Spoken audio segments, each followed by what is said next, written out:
Hello friends, आज बात करते हैं हम लोग जीएस पेपर टू का। General studies paper two mains 2016 का जो मेंस हुआ था पेपर टू का, उसके बारे में बात करते हैं। सेकंड पेपर का भी जो फॉर्मेट था फर्स्ट पेपर के जैसा ही था। इसमें टाइम अलाउ किया था 3 घंटा। फर्स्ट पेपर में भी 3 घंटा अलाउ किया था। इसमें मैक्सिमम मार्क्स 200 था 2016 में। इस बार जो है मैक्सिमम मार्क्स 3 घंटे का होगा। और पहले जो जीएस का पेपर जो हुआ था वो एक ही दिन में, यानी 2 सीटिंग में पेपर 1 पेपर 2 एग्ज़ाम हो गया था। लेकिन अभी जो आने वाला जो बीपीएससी मेंस है उसमें पेपर 1 और पेपर 2 के लिए अलग अलग दिन निर्धारित किया गया है, जिसमें 3 घंटा समय रहेगा और उसके लिए 300 मार्क्स यानी 300 मार्क्स निर्धारित किया गया है। इंस्ट्रक्शन देखा जाए तो इंस्ट्रक्शन पहले जैसा ही पेपर 1 में जो इंस्ट्रक्शन था सेम है कि जो figures in the margin indicated full marks. Second instruction, answer 8 questions selecting at least 3 each from section 1 and section 2 and any 2 from section 3. Section 1 में होगा पॉलिटी, सेक्शन 2 में होगा geography and economics and section 3 में होगा science and technology. Third instruction में candidates are required to give their answers in their own words as far as practicable. जितना आपको संभव हो सके अपनी भाषा में लिखें, अपनी तरीका से लिखें, अपने शब्दों में। All questions, next instructions में था, all questions have been printed both in Hindi and English. In case of any ambiguity in Hindi version, the English version shall be considered authentic. तो यानी क्वेश्चन हिंदी और इंग्लिश दोनों में होंगे। अगर आपको हिंदी में कुछ एम्बिग्यूटी लग रहा है, कुछ प्रॉब्लम लग रही है, तो इंग्लिश वर्जन में जो दिया रहेगा उसी को आप ऑथेंटिक मानेंगे। फिफ्थ इंस्ट्रक्शन में था, parts of the same question must be answered together and must not be interposed between answer to the other questions. मतलब एक क्वेश्चन का जो ए बी सी है उसका एक ही जगह आंसर लिखें, उसके दूसरे क्वेश्चन के आंसर के साथ मिक्स नहीं करें। तो ये था इंस्ट्रक्शन जो कि पेपर 1 का इंस्ट्रक्शन था उसके जैसा सेम ही था। हम लोग पेपर 1 का इंस्ट्रक्शन पेपर 1 का हम लोग डिस्कस कर चुके हैं ऑलरेडी पहले की वीडियोज़ में, उसका मैं लिंक डिस्क्रिप्शन में दे दूँगा। उसी को सेकंड में जो है हिंदी वर्जन में अनुदेश दिया गया है जो कि सेम है इंस्ट्रक्शंस को। हम लोग पेपर 2 का अगर सेक्शन 1 देखें तो सेक्शन 1 में टोटल 4 क्वेश्चन था, उसमें से 3 क्वेश्चन का जवाब देना था। और सेक्शन 2 में भी 4 क्वेश्चन था, उसमें से 3 क्वेश्चन का जवाब देना था। और सेक्शन 3 में 4 क्वेश्चन था लेकिन उसमें से 2 क्वेश्चन का जवाब देना था। तो सबसे पहले हम लोग देखते हैं जीएस पेपर 2 का सेक्शन 1। सेक्शन 1 में यानी खंड 1 में क्या है। पहला question, discuss about the fundamental rights as enshrined in the Indian constitution and how has the judicial interpretation of article 21 expanded the scope of right to life. यानी से क्वेश्चन को 2 भाग में डिवाइड कर दिया गया, 12.5 मार्क्स को, यानी 25 मार्क्स का टोटल क्वेश्चन हो गया। पहला है discuss about the fundamental rights as enshrined in the Indian constitution, यानी जो कॉन्स्टिट्यूशन में जो लिखा गया है जो फंडामेंटल राइट मौलिक अधिकार उसको वर्णन करना है। फिर सेकंड सेक्शन में है how has the judicial interpretation of article 21 expanded the scope of right to life, यानी किस प्रकार अनुच्छेद 21 के न्यायिक व्याख्याओं ने जीवन के अधिकार के विषय क्षेत्र का विस्तार किया है। तो इस तरह से है। अब देखते हैं सेकंड क्वेश्चन। सेकंड क्वेश्चन है examine the role of caste in electoral politics of India. To what extent did caste factor play a role in 2015 Bihar election. इसको भी 2 सेक्शन में बांट दिया गया है, यानी पहले examine the role of caste in electoral politics of India, इतना क्वेश्चन आपको 12.5 मार्क्स का है। And to what extent did caste factor play a role in 2015 elections Bihar elections. फिर इसको सेकंड पार्ट है वो 12.5 मार्क्स है, टोटल 25 मार्क्स का है। यानी भारतीय चुनाव राजनीति में जाति की भूमिका का आकलन कीजिए और बिहार के 2015 चुनाव को जाति की भूमिका ने किस सीमा तक प्रभावित किया उसके बारे में आपको लिखना है। थर्ड क्वेश्चन है analyse tension areas between centre and states in the federal system and describe the current state of relation between union government and Bihar state. इसको भी 2 सेक्शन में बांट दिया गया है, यानी 12.5 मार्क्स का, यानी 25 मार्क्स का। यानी भारतीय संघात्मक व्यवस्था में केंद्र तथा राज्यों के मध्य तनाव का क्षेत्रों का विश्लेषण कीजिए। कहाँ पे टेंशन है उस क्षेत्र का विश्लेषण कीजिए। वर्तमान समय में संघीय सरकार तथा बिहार राज्य के मध्य संबंधों का वर्णन कीजिए।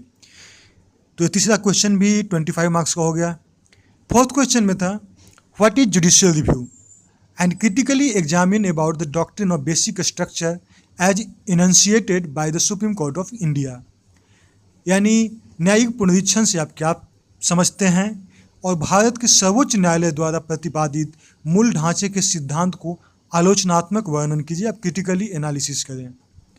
तो इसको भी 2 सेक्शन में डिवाइड कर दिया गया है, 12.5 मार्क्स का, यानी टोटल 25 मार्क्स का। यानी सेक्शन 1 में टोटल 4 क्वेश्चन था, उसमें से आपको 3 क्वेश्चन का जवाब देना है। अब जीएस पेपर 2 का सेक्शन 2 में अगर देखें, सेक्शन 2 में देखें तो इसमें भी 4 क्वेश्चन था। इसमें जो यानी 5वां क्वेश्चन जो आया वो था what is demographic dividend, explain it impact on economic growth, यानी कंप्लीट 25 मार्क्स का है। यानी जनांकिकीय लाभ क्या है और आर्थिक समृद्धि पर इसके प्रभाव को स्पष्ट कीजिए। ये हमारा 5th क्वेश्चन था। 6th क्वेश्चन है describe agriculture marketing in India and right the defects in the agriculture marketing system. What measures have been taken by the government of Bihar to improve the system of the marketing of agriculture products? यानी कि भारत में कृषि विपणन का वर्णन कीजिए एवं कृषि विपणन व्यवस्था की कमजोरियों को बताइए। कृषि उपज विपणन व्यवस्था में सुधार की दृष्टि से बिहार सरकार द्वारा क्या क्या उपाय किए गए हैं उसके बारे में लिखें। ये भी कंप्लीट 25 मार्क्स का था। 7th क्वेश्चन देखते हैं what is the relationship between environmental protection and sustainable development?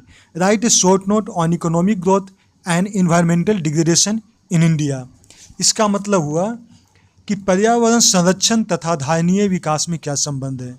Bharat में आर्थिक समृद्धि तथा पर्यावरण अधपतन पर एक संक्षिप्त टिप्पणी लिखें। ये भी कंप्लीट 25 मार्क्स का था। 8th क्वेश्चन देखिए तो 8th क्वेश्चन था what do you mean by regional development, how far regional planning has been successful in the economic development of Bihar? यानी क्षेत्रीय विकास से क्या तात्पर्य है, बिहार के आर्थिक विकास में क्षेत्रीय नियोजन कहाँ तक सफल रहा है, इसकी विवेचना कीजिए। यानी जो हमारा जो ज्योग्राफी एंड इकोनॉमिक सेक्शन रहा वो मिक्स्ड क्वेश्चन रहता है। एक तो डेमोग्राफिक डिविडेंड से रहा, दूसरा एग्रीकल्चर मार्केटिंग एग्रीकल्चर से रिलेटेड है, तीसरा रहा एनवायरमेंटल प्रोटेक्शन और सस्टेनेबल डेवलपमेंट से, और चौथा क्वेश्चन था रीजनल डेवलपमेंट पे। तो टोटल ये ज्योग्राफी एंड इकोनॉमिक्स का मिक्स क्वेश्चन होता है।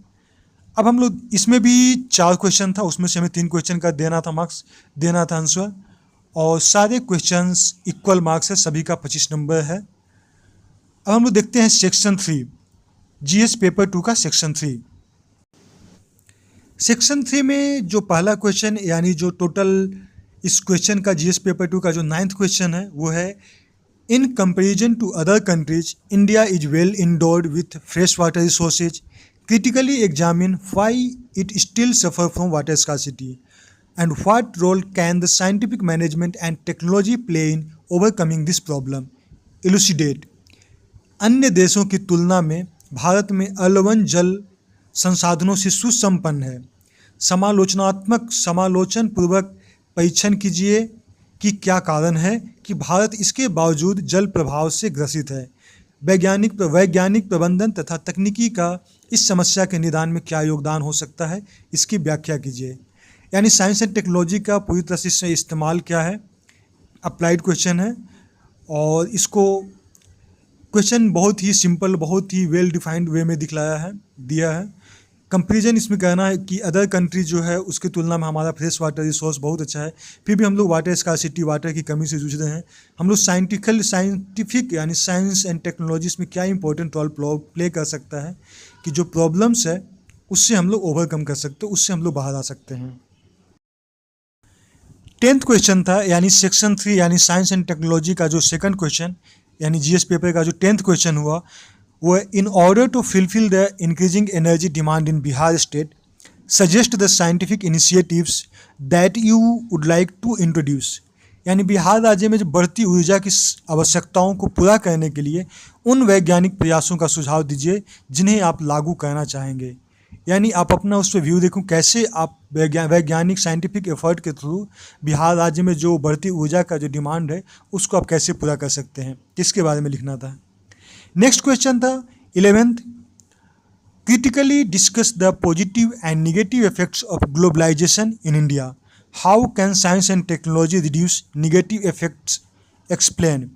इस क्वेश्चन को 2 भाग में डिवाइड कर दिया गया था, मार्क्स प्लस 10 मार्क्स यानी 25 मार्क्स। भारत में भूमंडलीकरण यानी ग्लोबलाइजेशन के सकारात्मक तथा नकारात्मक प्रभावों की गंभीरतापूर्वक विवेचना कीजिए और विज्ञान तथा तकनीकी नकारात्मक प्रभावों को कैसे कम कर सकते हैं इसकी व्याख्या कीजिए। मतलब यहाँ भी साइंस एंड टेक्नोलॉजी का क्या रोल होता है, क्या इंपॉर्टेंट रोल प्ले कर सकता है ग्लोबलाइजेशन में, क्योंकि ग्लोबलाइजेशन से हमारा कुछ पॉजिटिव इम्पैक्ट भी पड़ा है तो इसका कुछ नेगेटिव इम्पैक्ट भी पड़ा है। तो इसका हमको विवेचना करना है, इसको हमको क्रिटिकली एनालिसिस करना है। नेक्स्ट क्वेश्चन है 12th। The key issues for Modi government in India are cleaning of Ganga River, degraded natural resources and dwindling farmlands and greater health risks. Discuss scientific initiatives for these problems that you would like to apply. यानी कि भारत में मोदी सरकार के सम्मुख उपस्थित चुनौतियों में से एक प्रमुख है गंगा नदी की सफाई। घटते हुए प्राकृतिक संसाधन तथा घटती जा रही कृषि भूमि और स्वास्थ्य के बढ़ते हुए खतरे, इन समस्याओं से निपटने के लिए वैज्ञानिक प्रयासों की विवेचना कीजिए जिन्हें आप लागू करना चाहेंगे। यानी ये भी पूरी तरह से अप्लाइड है। आप साइंस एंड टेक्नोलॉजी को कहाँ कहाँ इस्तेमाल कर सकते हैं, आप एक साइंस एंड टेक्नोलॉजी के एक टॉपिक पे उसका जो यूज है उसको कहाँ कहाँ इस्तेमाल कर सकते हैं, उसका एक सारा पॉइंट को कलेक्ट कर लें। ये बहुत ही एग्जाम में काम आएगा, क्योंकि मोस्ट ऑफ द टाइम जो क्वेश्चंस हैं वो इसी तरह से अप्लाइड ही पूछे जाते हैं। साइंस एंड टेक्नोलॉजी के लिए आप एक डायरी बना लें, उसमें साइंस एंड टेक्नोलॉजी का कहाँ कहाँ इस्तेमाल कर सकते हैं उसका मेन इस्तेमाल ही पूछा जाता है। और चाहे वो साइंस और टेक्नोलॉजी में बायोटेक्नोलॉजी हो, स्पेस टेक्नोलॉजी हो, मिसाइल टेक्नोलॉजी हो, या फिर जनरल साइंस एंड टेक्नोलॉजी जो कि एक आम इंसान को, आम सोसाइटी में आम आदमी को कैसे प्रभावित करता है, उसके बारे में उसका सारा पॉइंट को कलेक्ट करें। बहुत ही एग्जाम के लिए बहुत ही इंपॉर्टेंट है। देन ओके फ्रेंड्स, अगर ये वीडियो आपको अच्छा लगा तो लाइक, शेयर एंड सब्सक्राइब करना नहीं भूलें। सब्सक्राइब करने के कारण आपको जो आगे का वीडियो है आपको मिल जाएगा। Then okay, bye and take care.